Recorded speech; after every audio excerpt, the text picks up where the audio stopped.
tous, Aslama Noun, Ansoufi Soun, Ansarhab, encore une fois, si Soun, Dars Dawit Abrahman Mira. Nous sommes très contents de vous accueillir aujourd'hui pour la célébration de la semaine mondiale de l'entrepreneuriat. Pour la deuxième édition consécutive, donc l'université de Béjaïa va célébrer la semaine mondiale de l'entrepreneuriat. يوسجا سويسين تزداوي عبد الرحمن ميرا نبقيت دونك التحيود الدور ثير la semaine mondiale de l'entrepreneuriat. Donc pour cet après-midi, le programme sera divisé en 3 conférences, donc suivi d'un débat, Inch'Allah, entre les conférenciers et les étudiants, Inch'Allah. D'accord? Donc pour la première conférence que je vais animer, donc on va traiter du sujet des ODD, des objectifs de développement durable. Avant d'entamer la conférence, je me présente, Dr Athmani Bilal, maître de conférence à la faculté de droit et des sciences politiques de l'université de Béjaïa et responsable du centre d'appui à la technologie et à l'innovation. D'accord? Donc en ce qui concerne les ODD, donc les 17 objectifs de développement durable ont été identifiés par les Nations Unies. Ces objectifs devraient être atteints d'ici 2030. Donc ces objectifs-là de développement durable, il y a un programme des 17 objectifs. Ces 17 objectifs devraient, au conditionnel, être atteints en 2030. Afin de mieux cerner les objectifs de développement durable, nous avons fait le choix de les regrouper selon leur finalité. Vous allez voir que, en fin de compte, nous n'allons pas traiter de 17 objectifs, mais aussi de certaines conditions, de certaines obligations qui sont nécessaires pour le développement durable. Donc, en ce qui concerne les objectifs à orientation, à caractère social, donc des objectifs à caractère social. Donc, je voudrais poser la question, est-ce qu'il y a quelqu'un parmi vous qui ne comprend pas le kabyle? Est-ce qu'il y a quelqu'un qui ne comprend pas le kabyle? Monsieur Laïfaoui, vous ne comprenez pas le kabyle? Donc, vous comprenez le français et l'arabe? C'est ça? Ok. Donc, on va essayer de faire français, arabe. S'il vous plaît, pour les étudiants et des Kshmentura, s'il vous plaît, vous laissez un siège entre vous.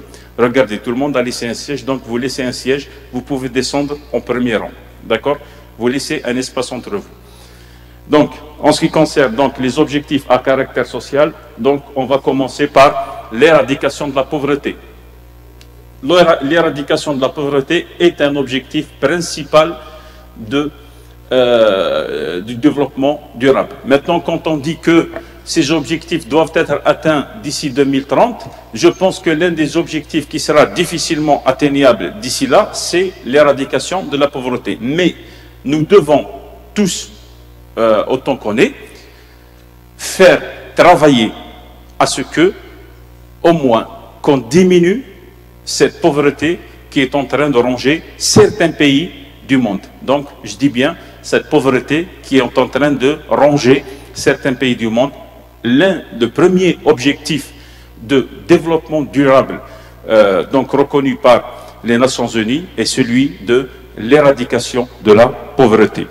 Le deuxième objectif à caractère social, c'est celui de la santé. Nous devons tous travailler à améliorer notre santé. Bien sûr, notre santé va s'améliorer, bien sûr, côté nutrition. Nous devons travailler à ce que notre nutrition soit la plus saine possible. C'est pour cela, par exemple, qu'on interdit certaines substances qui sont jugées nocives pour la santé. C'est pour ça aussi que on intègre dans les publicités, par exemple, certains messages pour rester en bonne santé. Par exemple, éviter les produits trop gras, trop sucrés, trop salés. Éviter l'abus d'alcool. Faites une activité physique. Donc ces messages-là, ces messages d'alerte-là vont nous conduire à avoir une nutrition plus saine d'un côté, plus avoir une santé, être en meilleure santé le plus longtemps possible. Donc la santé est un objectif principal du développement durable. Aussi, l'accès à la santé. L'accès à la santé est devenu peut-être une problématique pour certains pays. L'accès à la santé, nous travaillons à ce que l'accès à la santé reste gratuit, au moins dans le secteur public, et de qualité. Nous savons très bien que la gratuité et la qualité ne font pas toujours bon ménage, mais nous devons faire travailler à ce que notre système de santé reste accessible à tous et de qualité. C'est un objectif de développement durable. Le troisième objectif, c'est l'accès au logement. L'accès au logement est un objectif parmi les objectifs de développement durable. Tout le monde doit avoir accès à un logement. Nous devons bannir les logements précaires. Nous devons bannir les logements précaires. Nous devons bannir les situations précaires. Nous devons faire est-ce que chaque personne ait un toit sous lequel il doit se couvrir par tout temps. Par tout temps. Que ce soit en hiver, en été, par tout temps. Donc l'accès au logement est un objectif de développement durable. L'autre objectif à caractère social est supprimer et bannir les inégalités. Nous travaillons, nous faisons beaucoup de choses pour bannir les inégalités, mais on est encore très très loin dans cet objectif aussi. Inégalité entre les sexes, entre les hommes et les femmes. Inégalité entre les gens qui ne sont pas de la même couleur, qui n'ont pas la même couleur de peau. Inégalité entre les jeunes et les moins jeunes. Donc, à bannir les inégalités, ce qui renvoie à bannir aussi la discrimination. Nous devons bannir la discrimination. Tout être né libre et le reste tout au long de sa vie. Le premier article, l'article premier des droits de l'homme dispose que tout être né libre il le demeure. Donc nous devons bannir les inégalités et bannir toute forme de discrimination. Donc l'autre objectif à caractère social, et c'est un objectif qui est primordial pour le développement durable, c'est l'accès au savoir, c'est-à-dire l'éducation. L'éducation doit être obligatoire, non plus un droit, mais une obligation pour l'État. L'État doit fournir la science, doit fournir l'éducation à ses citoyens. Donc, l'un des objectifs de développement durable à caractère social est l'éducation, l'accès à l'éducation, la gratuité aussi de l'éducation. Donc, l'autre objectif à caractère social, objectif de développement durable, c'est la démocratie participative, mais là, je vais utiliser plus la démarche participative, et non pas la démocratie participative seulement, mais la démarche participative, la démarche collaborative. Pourquoi ce matin, lors de l'ouverture de cet événement, pourquoi nous avons invité des gens qui normalement ne devraient pas avoir, qui n'ont pas de relation directe avec l'université, mais qui sont nos collaborateurs, nos partenaires. Ils sont nos partenaires. Ils nous accompagnent dans le développement. On les a invités pour les écouter. On les a invités pour qu'ils nous écoutent aussi. Parce que cet événement-là constitue une vraie occasion d'échange et de débat Et pourquoi on a invité aussi nos chers étudiants à être parmi nous aujourd'hui, c'est pour aussi qu'ils nous écoutent et qu'on écoute les étudiants ou bien les besoins de nos étudiants et trouver un terrain d'entente, trouver un terrain d'accord et prendre, parce que cette démocratie ou bien cette démarche participative a un objectif bien précis, c'est la prise de décision. La prise de décision doit être une prise de décision collégiale. Ça veut dire quoi, une prise de décision collégiale? Ça veut dire que avant de prendre une décision, il faut consulter. Il faut consulter. Il faut écouter. قبل ما تصدمت لا ديسيزيون، قبل اتخاذ أي قرار يجب الاستشارة، استشارة جميع الأشخاص الذين يتدخلون في اتخاذ ذلك القرار. Il faut consulter toutes les parties prenantes qui peuvent subir des conséquences par la prise de telle ou de telle autre décision. C'est pour cela que la collégialité, la démarche participative, la démarche collaborative est un objectif de développement durable. Parmi les objectifs aussi, il y a des objectifs à caractère économique. Des objectifs à caractère économique. Donc, pour les objectifs à caractère économique, nous commençons par l'objectif numéro 8 des 17 objectifs des Nations Unies, c'est le travail décent et croissance économique. Nous devons tout faire, agir pour que non seulement on offre un travail aux personnes, mais que ce travail soit décent, éloigné de toute précarité. Nous devons travailler à ce que les conditions de travail soient favorables aux travailleurs. Le travailleur fournit déjà un effort pour travailler. Il faut que cet effort soit fourni dans des conditions décentes, dans des conditions favorables, au mieux.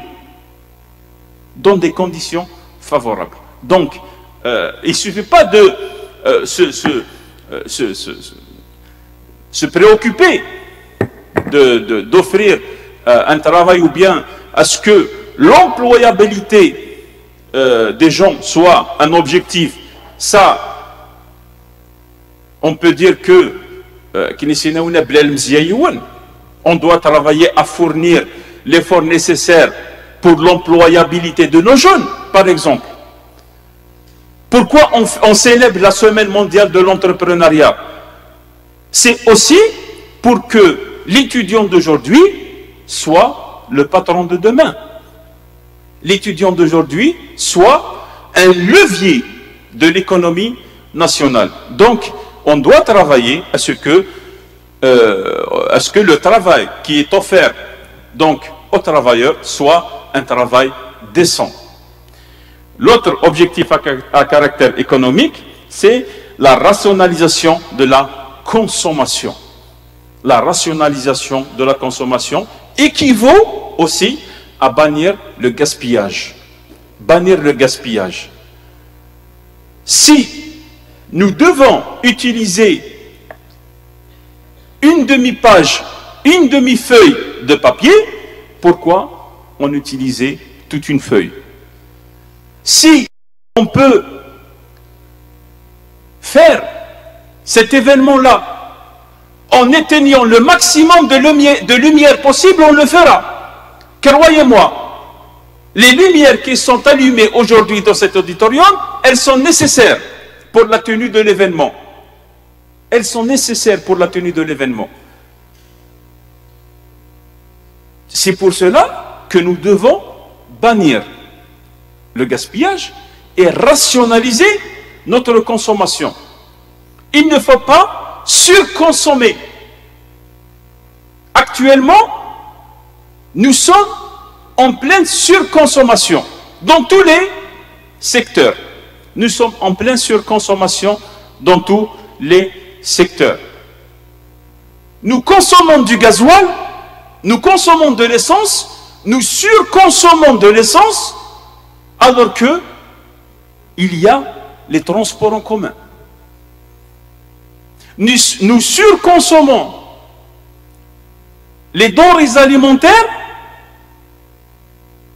alors que nous pouvons, par le biais du partage, rationaliser notre consommation.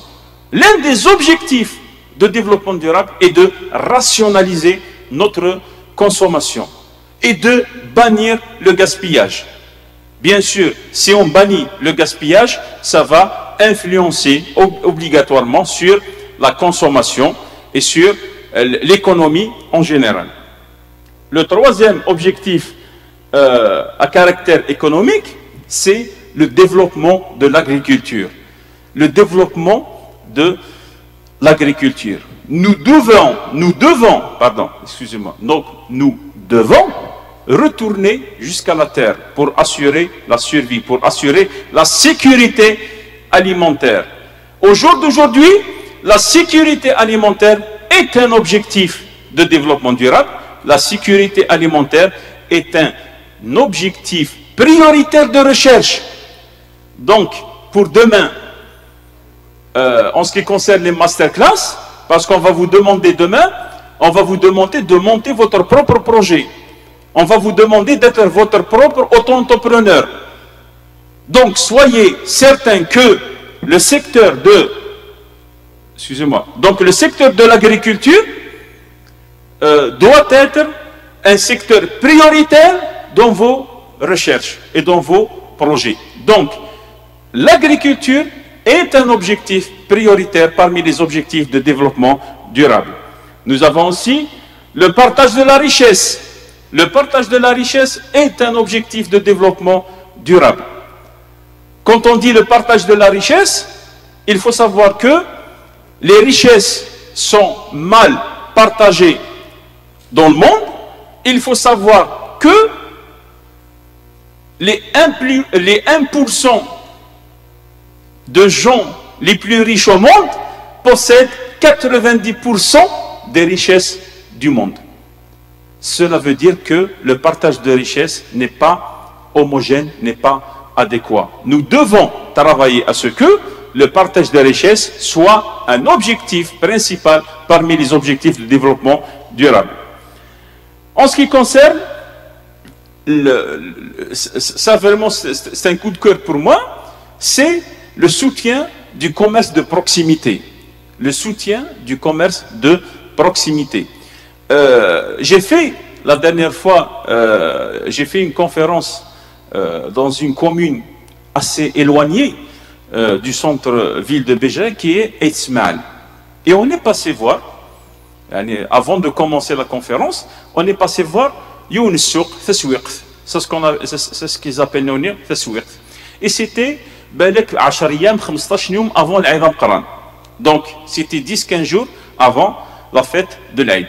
D'accord? Et on a vu certains paysans, oui, Izimr, oui, Sin, pour les vendre, Na'dad Gibril nous fait un petit commerce. Il y a bien 5 sur 5. D'accord?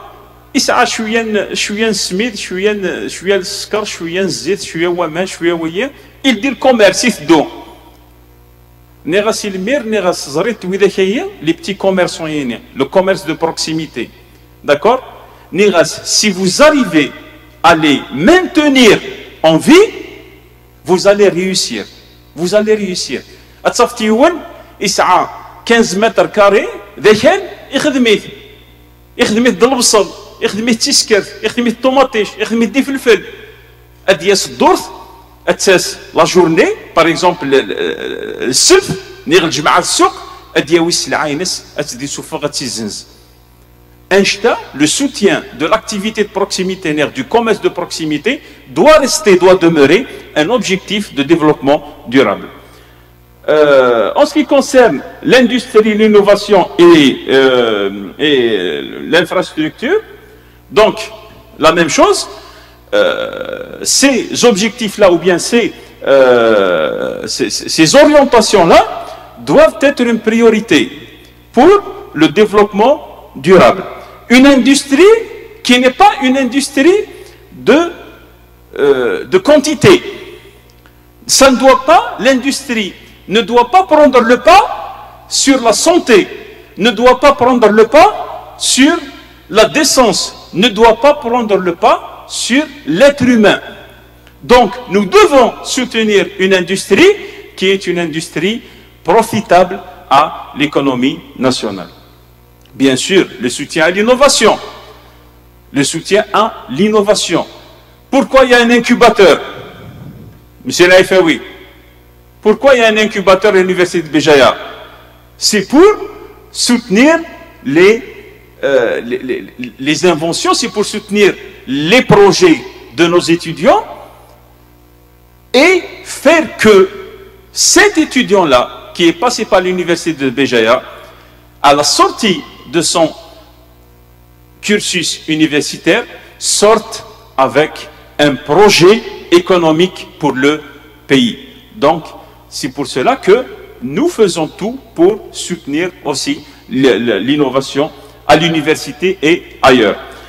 Les objectifs qui sont à caractère environnemental, et là, je tiens à préciser que lorsqu'on parle d'objectifs de développement durable, peut-être que certains vont penser directement aux objectifs environnementaux.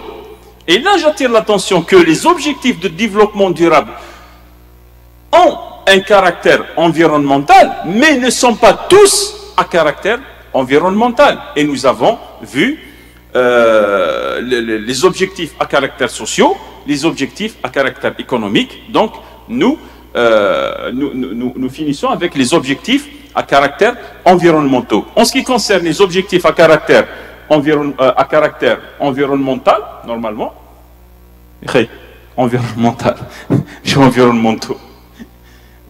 Donc, les objectifs environnementaux, les objectifs à caractère environnemental. Donc, les ressources naturelles. Les ressources naturelles sont une richesse que nous devons sauvegarder. Nous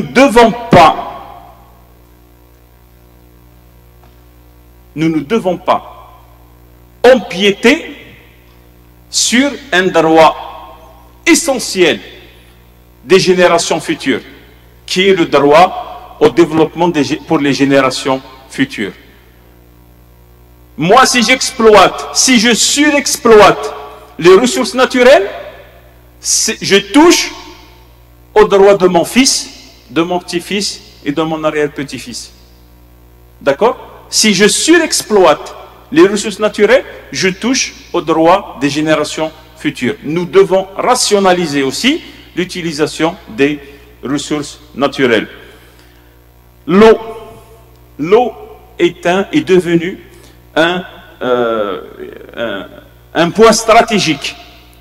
L'eau est devenue un point stratégique pour les États. Nous sommes arrivés à une situation où nous devons rationaliser notre consommation en eau.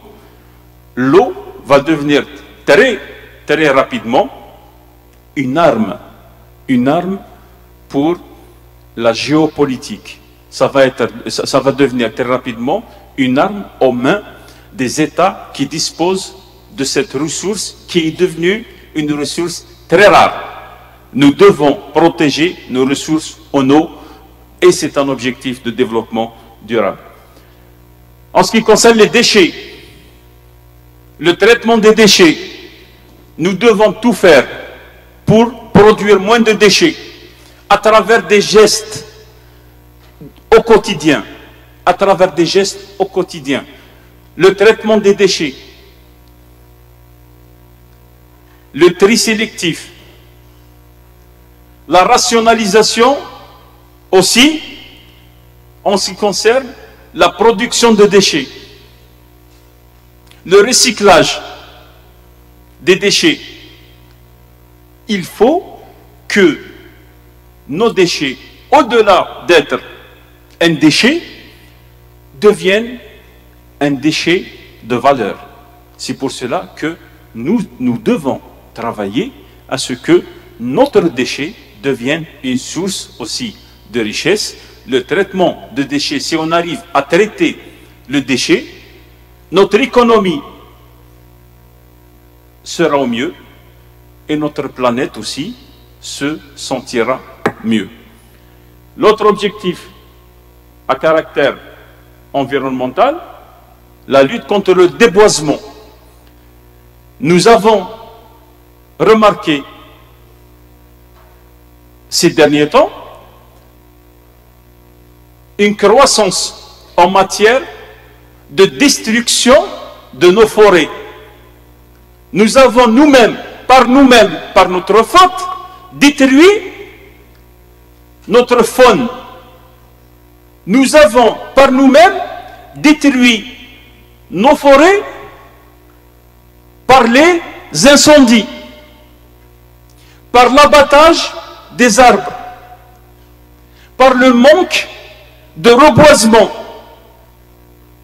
Et pourtant, cet arbre que nous combattons, que nous détruisons, est un poumon pour notre planète.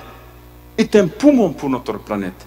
Donc, nous devons non seulement revoir notre politique en matière de déboisement, en matière de destruction de notre richesse en faune, mais aussi revoir notre politique en matière de reboisement. Il faut reboiser le plus possible. L'autre objectif, c'est la pollution de l'atmosphère. La COP 27 qui s'est tenue la semaine dernière à Sharm el-Sheikh, en Égypte, a démontré encore une fois que l'objectif de la pollution de l'atmosphère, ou bien l'objectif des émissions de pollution, reste une problématique entre les États, déjà. Entre les États. On n'arrive pas à se mettre d'accord sur pourquoi cette personne, ou cet État, ou bien cet autre État, pollue plus que l'autre, donc il doit diminuer sa pollution. On est arrivé à dire que je suis prêt à diminuer ma pollution si l'autre commence à diminuer la sienne. Et là, la COP 27, donc qui s'est tenue la semaine passée à Sharm el-Sheikh, a démontré que le compte est loin d'être bon en matière de pollution, de l'atmosphère. L'autre objectif, et je vais en terminer par cet objectif-là, c'est la consommation d'énergie. La consommation d'énergie. Actuellement, avec je peux dire que avec un monde qui est devenu instable à cause des conflits, à cause des maladies, à cause des pandémies, à cause de la sécheresse, à cause de phénomènes météorologiques, à cause de catastrophes naturelles, à cause d'inondations, à cause de tremblements de terre. Ce monde dans lequel on vit actuellement, l'énergie devient aussi une arme qui ne doit pas être négligée entre les pays. Nous devons rationaliser, nous devons économiser, nous devons faire un geste en matière d'économie, en matière de consommation d'énergie, pour que chacun d'entre nous fasse le geste nécessaire, quitte à imposer certaines conditions, bien certaines obligations. Mais nous devons baisser et travailler à baisser notre consommation en énergie, parce que l'énergie que nous produisons actuellement ne suffit pas par rapport à la consommation qu'on en fait aujourd'hui. Je vous remercie pour votre écoute et je me tiens aussi à vos dispositions pour débattre avec vous. Donc je ne sais pas, Karim, si tu enchaînes directement avec l'autre présentation ou bien on débat avec les ODD. Je préfère que tu enchaînes directement avec l'innovation et l'entrepreneuriat.